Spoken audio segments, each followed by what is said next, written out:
በስመ አብ ወወልድ ወመንፈስ ቅዱስ አሃዱ አምላክ አሜን።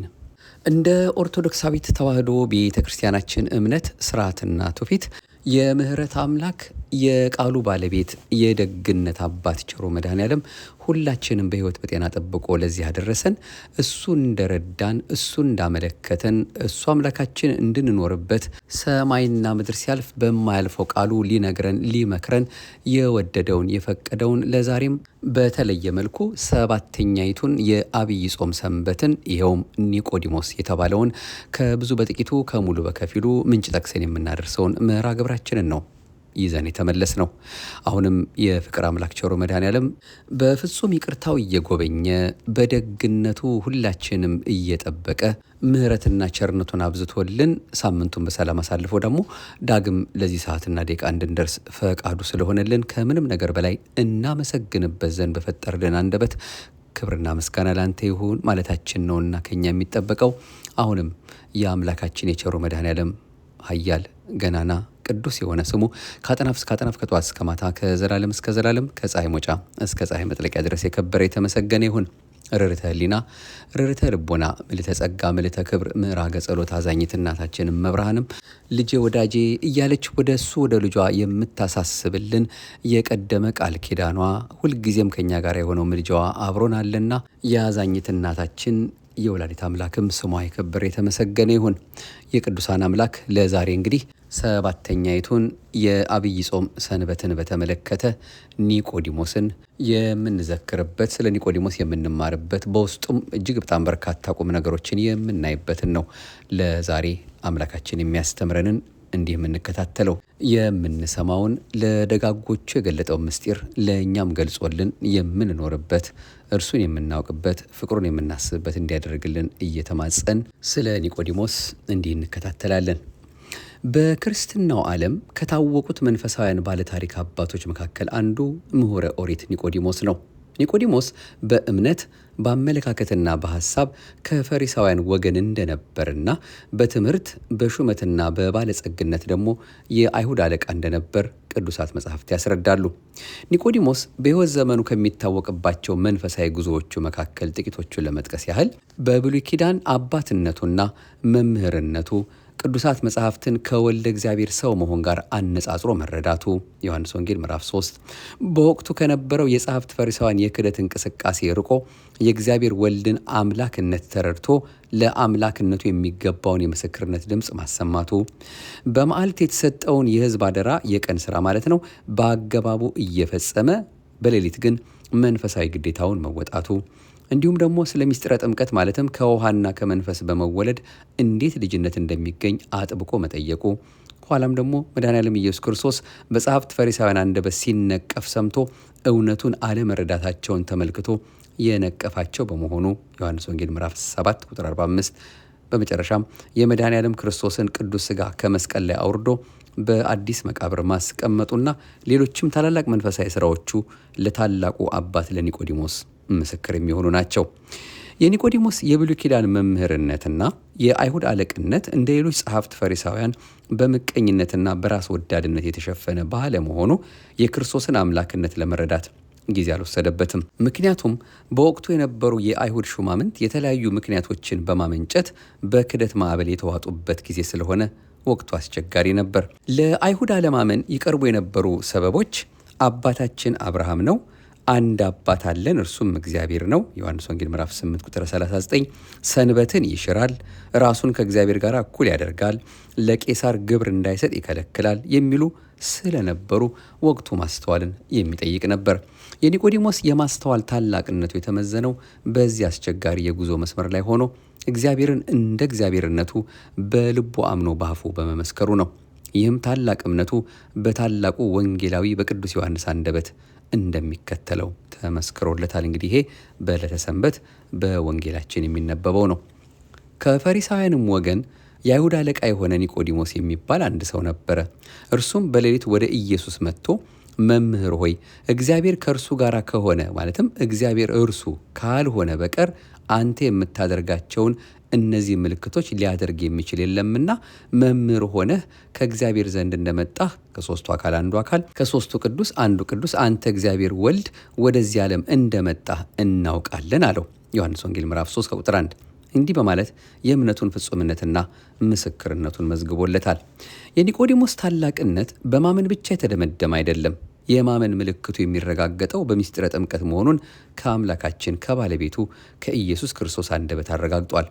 መምህር ሲሆን ጥሩ ደቀ መዝሙርም ነውና ያልገባውንም የምስጢረ ጥምቀት ትርጓሜ በሚገባ ጠይቆና ተከራክሮ በሚገባም የተረዳና በምስጢረ ጥምቀት ያመነ አባት በመሆኑ ለብዙ ክርስቲያኖች ምሳሌነት አለው።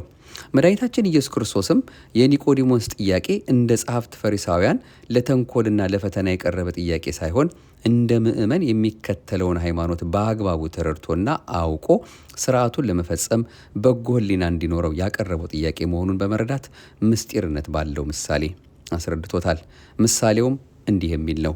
እውነት እውነት እልሃለሁ ሰው ከውሃና ከመንፈስ ካልተወለደ በቀር ወደ እግዚአብሔር መንግሥት ሊገባ አይችልም። ከሥጋ የተወለደ ሥጋ ነው፣ ከመንፈስ የተወለደ መንፈስ ነው። ዳግመኛ ልትወለዱ ያስፈልጋችኋል ስላልኩ አታድንቅ። ነፋስ ወደሚወደው ይነፍሳል፣ ድምፁንም ትሰማለህ፣ ነገር ግን ከወዴት እንደመጣ ወዴትም እንዲሄድ አታውቅም በማለት ምስጢረ ጥምቀት በዓይን የማይታይ በእጅ የማይዳሰስ ነገር ግን ፍጹም እምነት ወይም በፍጹም እምነት ሊቀበሉት የሚገባ ምስጢር መሆኑን ለኒቆዲሞስ ነግሮታል። በዚሁ በዮሐንስ ወንጌል ምዕራፍ 3 ቁጥር 5 ነፋስ ከየት ተነስቶ ወዴት እንደሚሄድ ባይታወቅም ባህር ሲገስጽ ዛፍ ሲያናውጽ ይሰማል። በጥምቀት የሚገኝ ልጅነትም ትንቢት ሲያናግር፣ ሱባኤ ሲያስቆጥር፣ ምስጢር ሲያስተረጉም ትሰማዋለህ በማለት ስለ ምስጢረ ጥምቀት በጎላ በተረዳ ሁኔታ በኒቆዲሞስ አማካኝነት ለክርስትናው ዓለም የተሰጠ ቋሚ መመሪያ መሆኑን እንረዳለን። በአጠቃላይ ኒቆዲሞስ ከነበረበት የፈተና ጊዜ አንጻር የፈጸማቸው የሰማዕትነት ተግባራት በአሁኑ ሰዓት ለምንገኝ ምዕመናን ሁሉ አስተማሪዎች ናቸው። ታዲያ ልንማርባቸው ከሚያስፈልጉ ነጥቦች መካከል ጥቂቶችን ለማየት እንሞክር። አንደኛ፣ ትህትና። ኒቆዲሞስ በትምህርት በሹመትና በባለጸግነት የአይሁድ አለቃ ነበር። ነገር ግን እነዚህ ሀብታት መሰናክል ሳይሆኑበት ታላቅነቱን በትሑት ሰብዕናው አስገዝቶ ወደ እግዚአብሔር መንግሥት ለመግባት ፈቃዱን አሳይቷል። በዚህ ትህትናው በእግዚአብሔር ፊት የከበረ ነበር።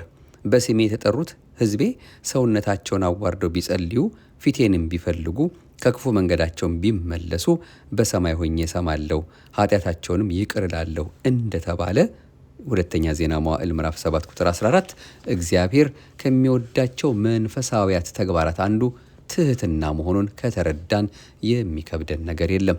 አንደኛ ጴጥሮስ ምዕራፍ 3 ቁጥር 6 የክርስትና ጠባብ መንገድ የሚጀምረው ራስን ዝቅ በማድረግ ሲሆን የሚደመደመውም በእግዚአብሔር ፈቃድ እስከ መንግሥተ ሰማያት ድረስ ራስን ከፍ በማድረግ እንደሆነም ተጽፎልናል።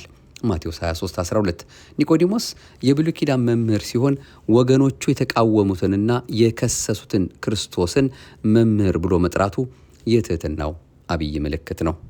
ሁለተኛው ከኒቆዲሞስ የምንማረው አለማመካኘት ነው። ምክንያተኝነት የሰው ልጅ በስጋዊ ፈቃድ እየተራመደ የአመፅ ባለቤት እየሆነ ከመጣበት ጊዜ አንስቶ የተለመደ ነው። ለምሳሌ አዳምና ሔዋን ስላወዳደቃቸው፣ ቃየን ስለ ወንድሙ ስለ አቤል አገዳደል፣ ሌሎችም ስለሚፈጽሟቸው የኃጢአት አይነቶች ምክንያቶች ነበሯቸው። ዛሬም እያንዳንዱ ወገን ስለሚፈጽማቸው ስህተቶች ቢጠየቅ ምክንያት አለው። ነገር ግን በክርስትና ጉዞ ምክንያተኝነት እንደማያዋጣ ቅዱሳት መጻሕፍት ምስክሮች ናቸው። አዳም ከኔ ጋር እንድትሆን የሰጠኸኝ ሴት እርሷ ከዛፉ ሰጠችኝና በላው፣ ቃየንም ደግሞ የወንድሜ ጠባቂው እኔ ነኝን በማለት ከተጠያቂነት ለማምለጥ ቢሞክሩም ከእውነተኛው ፍርድ ሊያመልጡ አልቻሉም። ኦሪት ዘፍጥረት ምዕራፍ 3 ቁጥር 17፣ ኦሪት ዘፍጥረት ምዕራፍ 4 ቁጥር 11። ዛሬም ቢሆን መጽሐፍ ተጽፈውልን መምህራን ቆመውልንና ሕግና ስርዓት ተሰርቶልን ሳለ ከተለያዩ ስህተቶቻችን ላለመመለስ የምናቀርባቸው ምክንያቶች ሁሉ ከፍርድ ሊያድኑን አይችሉም። እኔ መጥቼ ባልነገርኳቸውስ ኃጢአት ባልሆነባቸውም ነበር፣ አሁን ግን ለኃጢአታቸው ምክንያት የላቸውም እንዲል ዮሐንስ 15:22። ታላቁ አባት ኒቆዲሞስ የጸሐፍት ፈሪሳውያን አድማና ግርግር ታላቅ ምክንያት ሊሆነው እንደሚችል ያውቅ ነበር። ነገር ግን ይህ ምክንያተኝነት በእግዚአብሔር ፊት እንደማያዋጣ በመረዳቱ የሚያዋጣውን ፈለገ፣ አገኘም፣ ምሳሌም ሊሆነን ቻለ። ሶስተኛው ከኒቆዲሞስ የምንማረው ጥበብ ነው። አንድ የክርስትና ተጓዥ ይዟቸው ከሚጓዛቸው መሳሪያዎች መካከል ጥበብ የመጀመሪያውን ቦታ ይዞ እናገኘዋለን።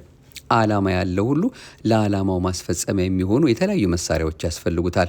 ልዑል እግዚአብሔር ለተለየ ዓላማ፣ ለተለየ አገልግሎት የመረጣቸውን ቅዱሳን ሐዋርያትን ወደ ዓለም ባሰማራቸው ጊዜ እንዲታጠቁት ከፈቀደላቸው መሳሪያዎች አንዱ ጥበብ ነው። እነሆ እኔ እንደ በጎች በተኩላዎች መካከል እልካችኋለሁ፣ ስለዚህ እንደ እባብ ልባሞች ሁኑ ብሎ በማቴዎስ ወንጌል ምዕራፍ 10 ቁጥር 16 እንደነገረን ከዚህ ቅዱስ ትእዛዝ ጥበብ ኃላፊነት ለተሰጣቸው ሁሉ መመሪያቸው መሆኗን እንገነዘባለን። እናም ኒቆዲሞስ መንፈሳዊ ግዴታውን ለመወጣት የቻለው በጥበብ ነው። የሚታወቅ ዘንድ በትምህርትም ሆነ በብልጽግና ይመራቸው የነበሩ አይሁድ ስለ ክርስቶስ የነበራቸውን የተዛባ አመለካከት አስቀድሞ ተረዳ። ጉዞውንም በሌሊት አደረገ። ለምን በሌሊት አደረገ ቢባል ቀጣዮቹ 5 ነጥቦች ምላሽ ይሆኑናል። አንደኛ፣ ራሱ መምህር ሆኖ ሳለ እንዴት ሌላ ትምህርት አስፈለገው ብለው ሌሎች ሰዎች እንዳይሰናክሉ ለመጠንቀቅ። ሁለተኛ፣ የመዓልት ልቦና ማለትም የቀን ሐሳብ ማለት ነው ስለማይሰበሰብ ልቦና ወይም ሐሳብ በሚካተትበት በሌሊቱ ክፍለ ጊዜ በተረጋጋ መንፈስ በቂ እውቀት ለመገብየት። ሶስተኛ፣ በመዓልትም በሌሊትም ወደ እግዚአብሔር መቅረብና ቃሉንም መስማት መንፈሳዊ ፍሬን ለማፍራት ሕግም መፍትሄም ስለሆነ ነው። መዝሙር 1 ቁጥር 2።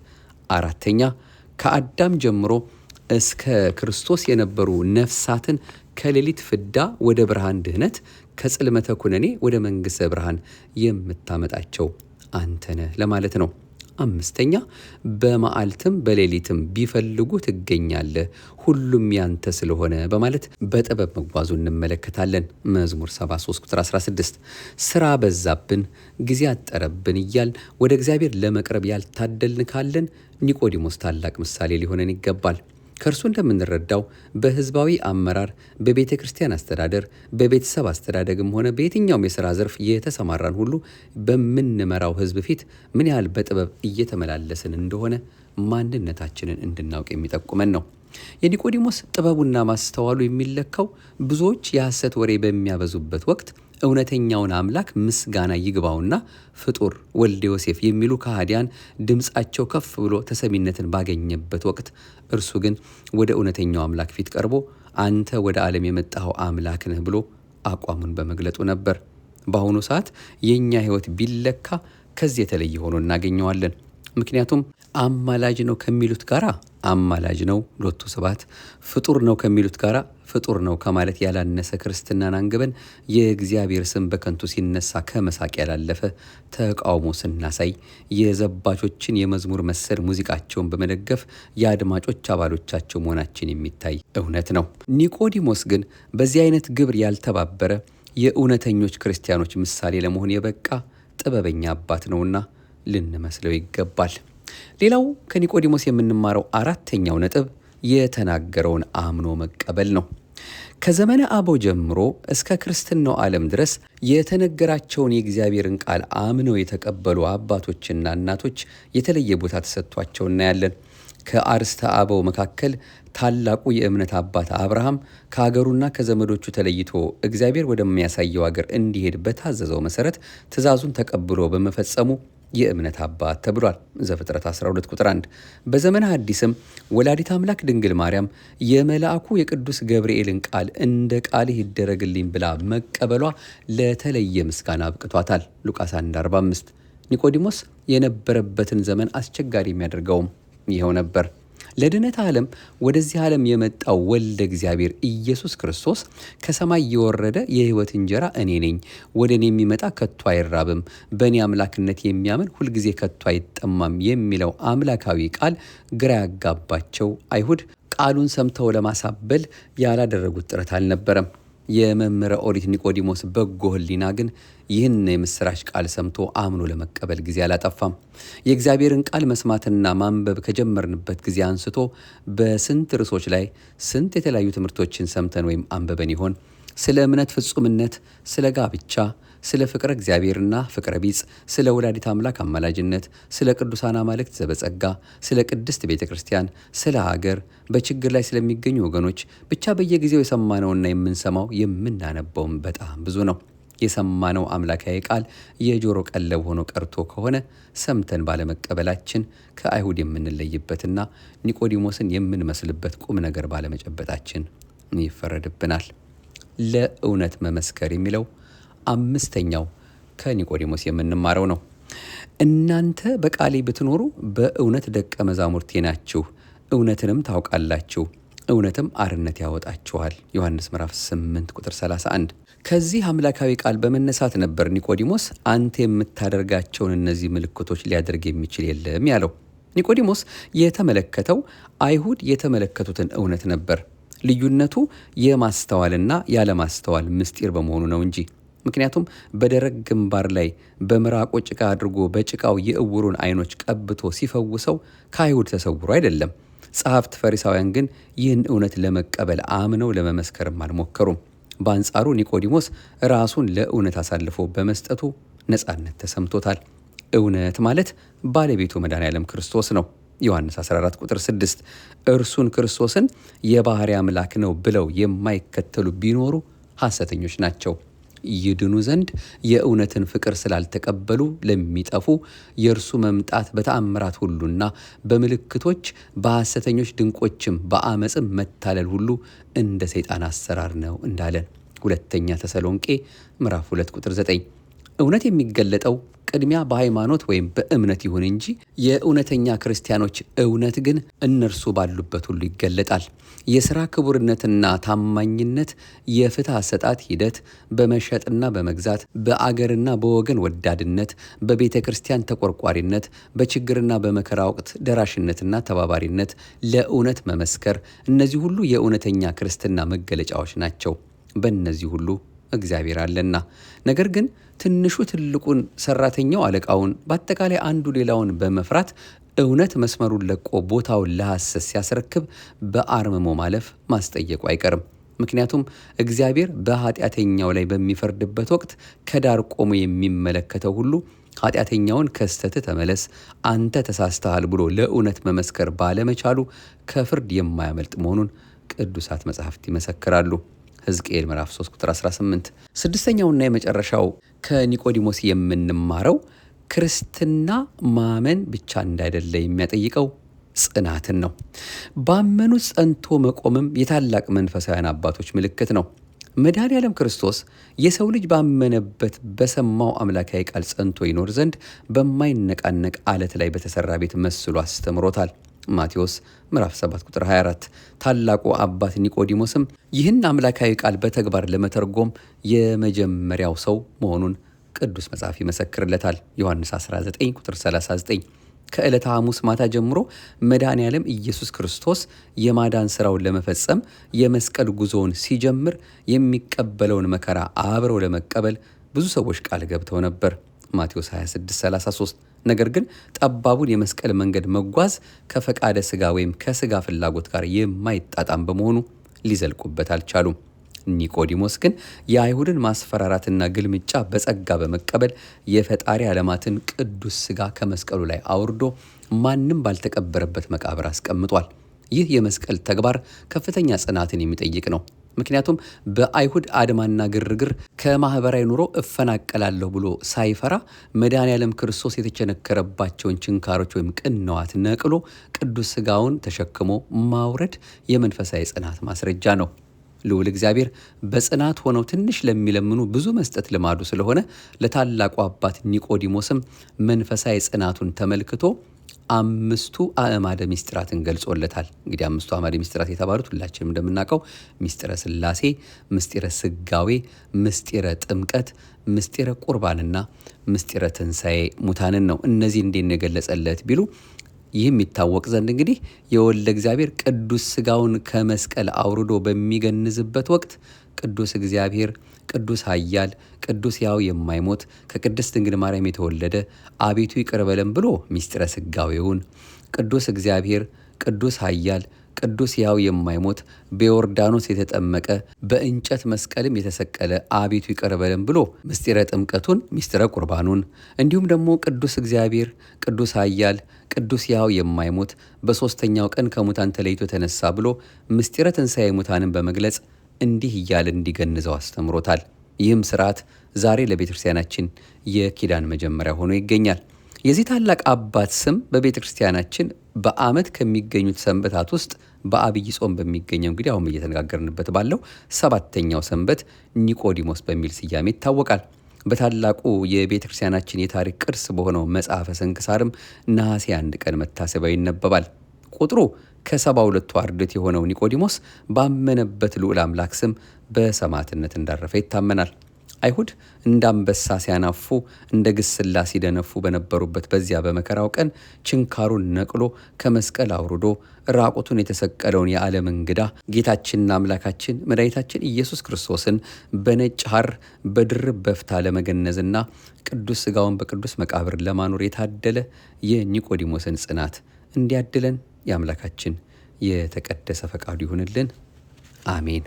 እንግዲህ እነዚህ 6 ነጥቦች በተለይም የኒቆዲሞስን ሕይወት ስናስብ ልንማርባቸው የሚያስፈልጉ ነጥቦች ናቸው። 1ኛ ትህትና፣ 2ኛ ዓለም አመካኘት፣ 3ኛ ጥበብ፣ 4ኛ የተነገረውን አምኖ መቀበል፣ 5ኛ ለእውነት መመስከርና 6ኛ ጽናት ብለን ያየናቸው ናቸው። ከነዚህ ብዙ ትምህርት አግኝተናል ብለን ተስፋ እናደርጋለን። እዚሁ ላይ አሁንም ደግሞ ከሌላ ምንጭ ደግሞ ያገኘነውን ወደ እናንተ እናክል። ለኒቆዲሞስ የከበደው የጌታ ትምህርት። መምህር ኒቆዲሞስ ወደ ጌታችን ቀርቦ እንዲህ አለ። መምህር ሆይ እግዚአብሔር ከእርሱ ጋር ከሆነ በቀር የምታደርጋቸው እነዚህ ምልክቶች ሊያደርግ የሚችል የለምና መምህር ሆይ ከእግዚአብሔር ዘንድ እንደመጣህ እናውቃለን ባለው ጊዜ ጌታችን ግን ኒቆዲሞስን ለሰጠው አድናቆት ብዙ ትኩረት ሳይሰጥ ወዲያው ኒቆዲሞስ የሚድንበትን መንገድ ነው የጠቆመው። ይህም አምላካችን የእኛ መዳን ምን ያህል እንደሚያሳስበው ያስረዳል። ስለዚህ ጌታችን ኒቆዲሞስን እኔን በማድነቅ ብቻ የምትድን አይምሰልህ፣ ልትድን ከወደድክ ዳግም መወለድ ያስፈልግሃል ነበር ያለው። ዮሐንስ ምዕራፍ 3 ቁጥር 2። መድኃኒታችን ኢየሱስ ክርስቶስ ካስተማረው ትምህርት ውስጥ ኒቆዲሞስን ያስቸገረው ወይም የከበደው ለሰው ልጅ ዳግም መወለድ ያስፈልገዋል የሚለው ትምህርት ነበር። መድኃኒታችን ከሥጋ የተወለደ ሥጋ በመሆኑ ሰው ከመንፈስ መወለድ መቻል አለበት ብሎ በማስተማሩ ኒቆዲሞስ ከሚያውቀው ምድራዊ ልደት ጋር አመሳስሎ ሰው ካደገ በኋላ እንዴት ከእናቱ ሊወለድ ይችላል አለው። ጌታ ግን ከውሃና ከመንፈስ ትወለዱ ዘንድ አላችሁ ብሎ በጥምቀት የሰው ልጅ እግዚአብሔርን ወይም የእግዚአብሔርን ልጅነት እንደሚያገኝ ተረጎመለት። 2ኛ ቆሮንቶስ ምዕራፍ 5 ቁጥር 21፣ የዮሐንስ ወንጌል ምዕራፍ 3 ቁጥር 14። መድኃኒታችን በወንጌል እንዳስተማረን መንግሥተ ሰማያትን ለመውረስ ዳግም መወለድ ግድ ያስፈልጋል። አንድ ሰው በሥጋ ከወላጆቹ ሳይወለድ በዚህ ዓለም መኖር እንደማይችል ሁሉ እንደዚሁ ከእግዚአብሔር ያልተወለደም በመንፈሳዊው ዓለም መኖር አይችልም። የሰው ልጅ በእግዚአብሔር ምሳሌ ቢፈጠርም በኃጢአት በመውደቁና የሰይጣንን ሐሳብ በመቀበሉ የእግዚአብሔር ልጅ መሆኑ ቀርቶ የሰይጣን ውላጅ ሆኗል። ዘርም በምድር ላይ በሚተካበት ጊዜ የመጀመሪያውን ነፍሰ ገዳይ ድንጋይ ወርዋሪ ቃየልን ገዳዩ የዲያብሎስ አምሳል ወልዶ ነበር።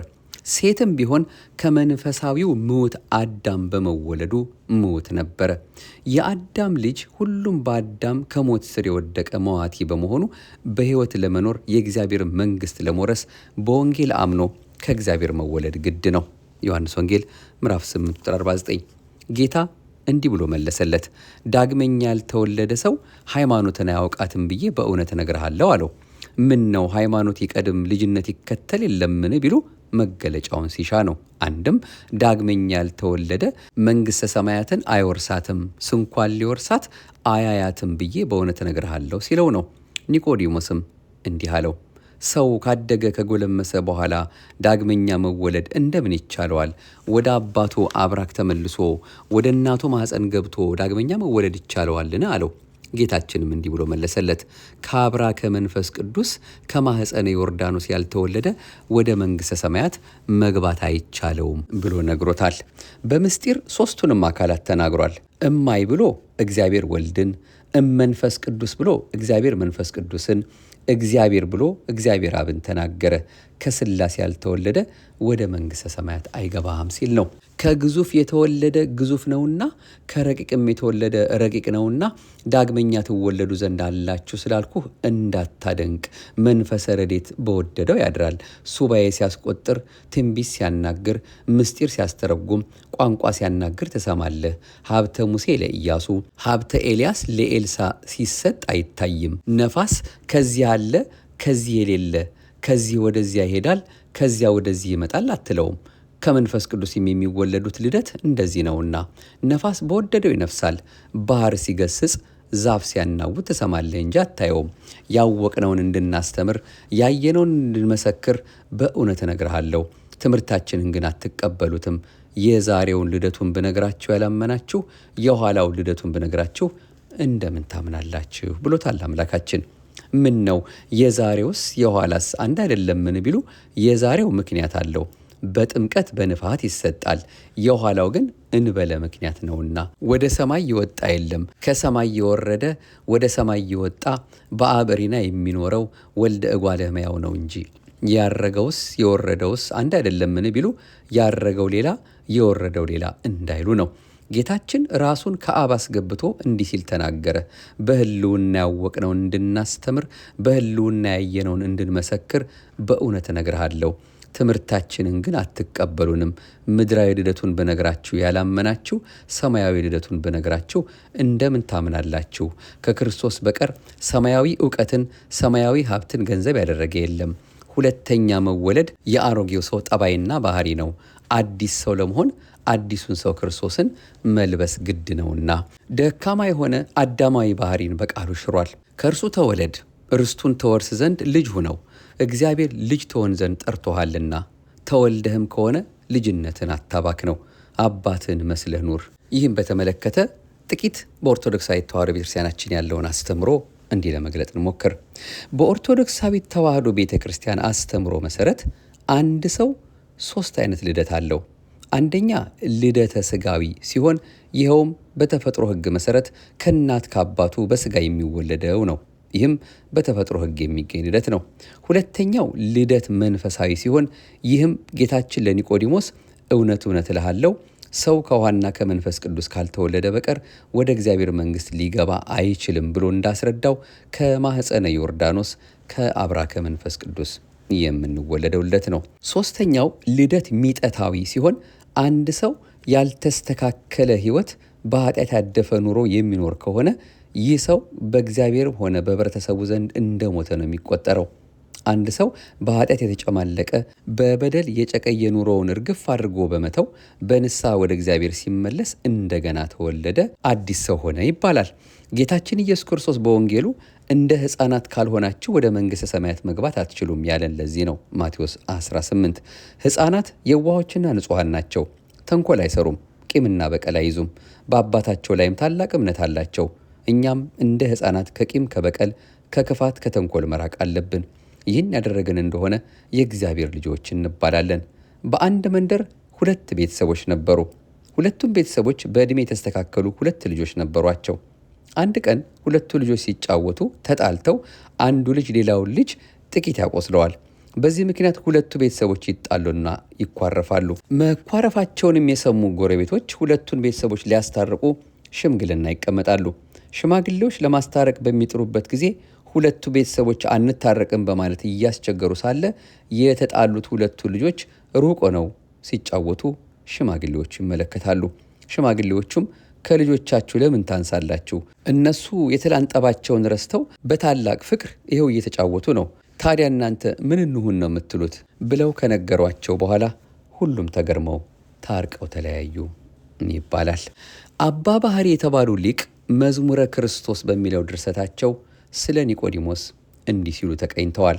የአማርኛው ትርጉም ኒቆዲሞስ ሰው ዳግመኛ እንዴት ሊወለድ ይችላል አለ።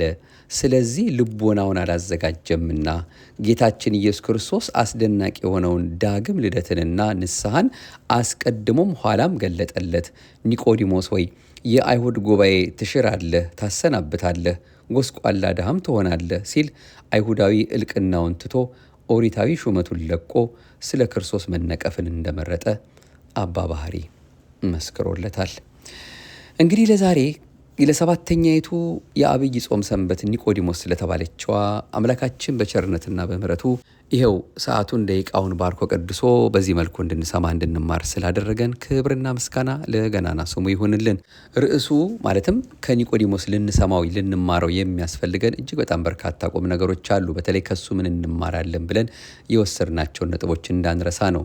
አትህቶ ርዕስ ራሱን ዝቅ ማድረጉ፣ ጎዶሎን ማወቁ፣ አርቆ ማስተዋሉ፣ ለእውነት ምስክር መሆኑ፣ እንዲሁም ደግሞ ትጋሃ ሌሊት በሌሊት መጥቶ መማሩ፣ እስከ መጨረሻ መጽናቱ፣ ላመኑበት ነገር መከራ መቀበል፣ እነዚህ ሁሉ ከሱ የምንሰማቸው የምንማራቸው በእያንዳንዳቸው ርዕሰ ጉዳይ ደግሞ ሊብራሩ የሚገቡ ትምህርቶች ያሉበት ነው።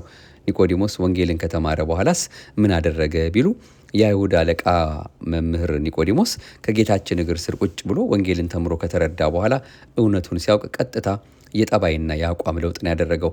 ሐዋርያው ቅዱስ ጳውሎስ ልጅ ሳለሁ እንደ ልጅ እናገር ነበር፣ እንደ ልጅም አስብ ነበር፣ እንደ ልጅም እቆጥር ነበር፣ ጎልማሳ ሆኜ ግን የልጅነትን ጠባይ ሽሬያለሁ፣ አሁን ግን ታወቀኝ፣ በግልጥም ተረዳኝ ብሎ እንደተናገረ አንደኛ ቆሮንቶስ ምዕራፍ 13 ቁጥር 11። መምህር ኒቆዲሞስም የኦሪት መምህር ሳለ ስለ ኦሪታውያን ያስብ ነበር። የወንጌልን ዕውቀት ሲጨምር ግን ያላወቀው ብዙ ነገር እንዳለና ከኦሪት ዕውቀት የወንጌል ዕውቀት የበለጠ ጸጋ እንደሚያሰጥ ተረዳ። ስለዚህ ኦሪታዊ ባህሪውን በወንጌላዊ ባህሪ ለወጠ። መማር ብቻውን እንደማያጸድቅ አውቆ የተረዳውን እውነት ደግሞ በምግባር ገለጠ። በዚህ ውስጥ ደግሞ ሲያልፍ አንደኛ አዋቂ ነን የሚሉትን አሳፈራቸው፣ ሁለተኛ ከስርዓተ ግንዘቱ ተሳታፊ ያደረገው። በዚህ ሁኔታ ነው እንግዲህ ይህንን የኒቆዲሞስ ሰንበት አምላካችን በቸርነቱ ሊያስተምረን የወደደው። ታዲያ በዚህ በአብይ ጾም ዘወረደ ብለን ከተቀበልን ጀምሮ እስካሁን እስከ 7ኛው ሳምንት ድረስ ወደፊት የሚቀጥል ማለት ነው።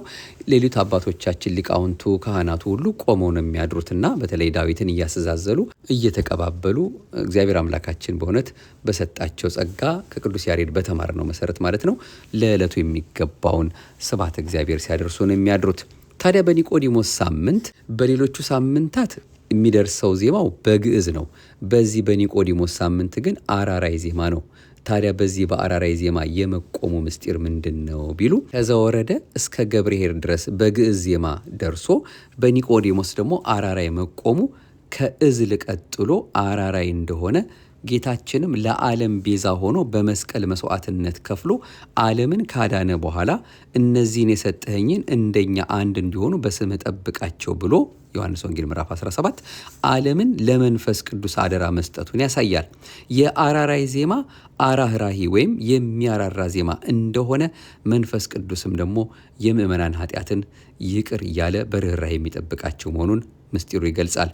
በሌላ መልኩም ደግሞ ቅዱስ ያሬድ የአራራይ ዜማ በኒቆዲሞስ እንዲቆም ማድረጉ ጌታ ከውሃና ከመንፈስ ያልተወለደ ወደ እግዚአብሔር ሊገባ አይችልም ሲል የነገረው ለኒቆዲሞስ ነውና ዮሐንስ ወንጌል ምዕራፍ 3 አራራይ የመንፈስ ቅዱስ ምሳሌ መሆኑን ለመግለጥ የመንፈስ ቅዱስን ልደት በተረዳ በኒቆዲሞስ ሳምንት እንዲቆም አድርጎታል። እንግዲህ ይህንንም ጠቆም ለማድረግ ያህል ነው ስርዓቱን በዚህ መልኩ እንደሚደርስ ለምን እንደሚደርስም ትርጓሜውን እያወቅን እንድንኖርበት እንድንከታተልም ስለሚያሳስበን የሰማነውን ሁሉ በልባችን ያሳድር ቸሮ መድኃኔዓለም በእውነት በይቅርታውና በደግነቱ ጠብቆ ለዚህ ሰዓትና ደቂቃ አድርሶ በዚህ መልኩ ደግሞ ይህንን ሳምንት እንድናስበው ሳምንቱ ሙሉ እንግዲህ ከኒቆዲሞስ ከጥምቀት ከውሃና ከመንፈስ መወለድ ምን እንደሆነ በአጠቃላይ የሚነገርበት የኒቆዲሞስም ሕይወት ከላይ ባየነው መልኩ ሰፋ ተደርጎ የሚሰበክበት ሳምንት ይሆናል ማለት ነው። ከዚያም ወደ ሆሳዕና እንሄዳለን። እግዚአብሔር አምላካችን አሁንም ይህንን መዋዕለ ጾም በሰላም አስጀምሮ ለ7ኛይቱ ሰንበት በሰላም ስላደረሰን ከምንም ነገር በላይ የሚገባው ለሱ ምስጋና ነውና ክብርና ምስጋና ለገናና ስም ይሁንልን እያልን እርሱ በይቅርታውና በደግነቱ ዋጋ ለምናገኝበት ፍቅሩን ለምናስብበት ልባችንም ሀሳባችንም ከመስቀሉ እንዳይርቅ የእሱን ለእኛ ያደረገውን ውለታ የምናስብበት ሕይወትን እንዲያድለን እንደ ሁልጊዜው እየተማጸነው ነው የዛሬው መርሃ ግብራችንንም ገታ የምናደርገው። የዛሬው መልእክቶቻችን ምንጮች የሐመር መጽሔት ጥር የካቲት 1995 ዓመተ ምህረትና እንዲሁም ሆህተ ስብከት ዘቅዱስ ያሬድ ቅጽ 2 ላይ ያገኘነውን ነበር ቀንጨብ አድርገን እንደሱ እንዳምላካችን ፈቃድ እንግዲህ ለመከታተል እየሞከር ነው። ይህን የመሰለ ታላቅ መልእክት በእውነት እግዚአብሔር አምላካችን ባወቀ መጽሐፍ ታገላብጠው ጽፈው ደጉ ሰው ለኛ የሰጡንን ደግሞ የሕይወትን ቃል ያሰማልን፣ በእድሜ በጸጋ ቸሩ መድኃኔዓለም ይጠብቅልን። እኛንም በሰማነው ቃሉ እንዲያጽናናን የይቅርታውን ስራ እንዲሰራልን ሁልጊዜም ከሱ ጋር መኖርን እንዲያሳውቀን አምላካችንን አሁንም ደጅ እንጠናዋለን። አቤቱ አንተን መፍራትን በልቦናችን በጎ አምልኮትህንም በህሊናችን ጨምር። ክብር ምስጋና ይሁን ለአብ፣ ክብር ምስጋና ይሁን ለወልድ፣ ክብር ምስጋና ይሁን ለመንፈስ ቅዱስ ዛሬም ዘወትርም ለዘላለሙ አሜን። ማህደረ ተዋህዶን ለሚያደምጡ ሁሉ አድርሱልን። እናንተም ምናልባት ሰብስክራይብ ካላደረጋችሁ እያደረጋችሁ ብትከታተሉ ትጠቀሙበታላችሁ ብለን ተስፋ በማድረግ ነው እንግዲህ ይህንን መልእክት ወደ እናንተ በተደጋጋሚ እያደረስን ያለ ነው። የቀጠሮ ሰዎች ይበለን። ከኒቆዲሞስ ሰንበት ረድኤት በረከትን ያሳትፈን። አሁንም አምላካችን እድሜውን አበድሮን በቀጣዩ ስንገናኝም እንደዚሁ ሌሎች መርሃ ግብሮችን ወደ እናንተ ይዘን የምንመለስ መሆኑን እርሱን አምላካችንን እየተማጸን ጌታ ቢፈቅድ ብንኖርም ይህን ወይም ያን እናደርጋለን ማለት ይገባቸዋል እንደተባለ እሱ ፈቅዶልን ኖረን ለቀጠሮ ደግሞ አብቅቶን ቀጣዩን ተነግሮ የማያልቀውን ተዘርዝሮ የማይዘለቀውን የኦርቶዶክሳዊት ተዋህዶ ቤተክርስቲያናችንን ደግሞ አስተምሮ በተለየ ርዕሰ ጉዳይ ደግሞ ይዘን መተን የምንማማር ይሆናል። እስከዚያው ሰላም እግዚአብሔር ከሁላችን ጋር ይሆንልን። የይቅርታውን ስራ ለሁላችን ይስራልን። ህዝባችንና ሀገራችን መድኃኔዓለም በዓይነ ምሕረቱ ይመልከትልን። እኛንም በመውጣት በመግባታችን ሁሉ እኛ ከማናቀው ሰይጣን ከሸመቀው መድኃኔዓለም አምላካችን ጠባቂያችን እሱ ከሚያቀው ከተለያየ ፈተና እንዲሰውረንና ሁልጊዜም በሃይማኖት አጽንቶ በምግባር አቅንቶ የምንመላለስበትን ጥበቡን ማስተዋሉ ለሁላችንም እንዲያበዛልን የሁላችንንም መጨረሻ ስለ አዛኝት እናቱ ብሎ ስለ መብርሃን ብሎ አምላከ ቅዱሳን በእውነት እንዲያሳምርልን ፈቃዱ ይሆንልን። አሜን። ይቆየን።